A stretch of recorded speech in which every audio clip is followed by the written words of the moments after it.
Tonight, new developments in the case of Hope Steffi. She's the Stark County woman who says she was brutally strip-searched inside the county jail. Her lawyers say 4 more women have come forward with similar stories. The investigator, Tom Meyer, has the latest in this exclusive ongoing investigation. Valentina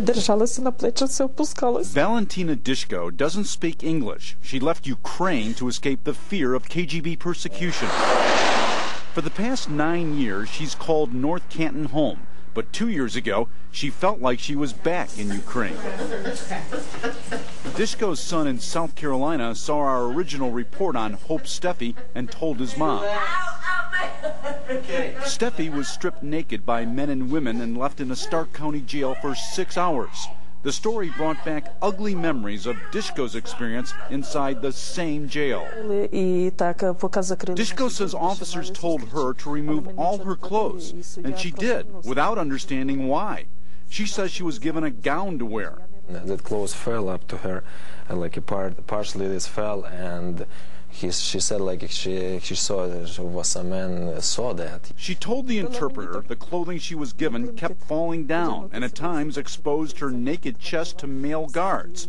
And this whole ordeal was taking place because of some homeschooling issue. It had to do with whether Valentina had the appropriate books at the right time, and there was just a big mix-up. At the time, Dishko was educating 2 of her 8 children here at home. The Stark County Sheriff's Department notified her about a warrant for her arrest from the Stark County Family Court. She went to the sheriff's office and was quickly handcuffed and thrown in jail on a misdemeanor charge of contributing to the delinquency of a minor. She was asked to remove her clothes and her undergarments. What's the purpose? What's the purpose of that? It's demeaning. The sheriff's office says the medical department placed her on suicide precaution and required Dishko to remove all her clothes for her own safety. Dishko says she's never been suicidal. She said it was very bad because there was no reason. They treat her like a killers, like bad people, and they put without any reason her in prison. After this mother of 8 children spent 3 days behind bars, a judge quickly dismissed her case. We don't understand the connection between the removal of clothes and a delinquency issue. Since the Hope Steffi case broke, her lawyers say 4 women, including Dishko, have come forward to report similar stories. We're seeing a pattern. Apparently, every woman that cries or gets emotional is deemed to be suicidal, and that's just not right. Both the sheriff and a lawyer representing a number of corrections officers say in the case of Hope Steffi, she was drunk, out of control, and physically and verbally abusive. When Steffi was hauled to jail, they say she admitted she was willing to hurt herself, so they placed her on suicide watch.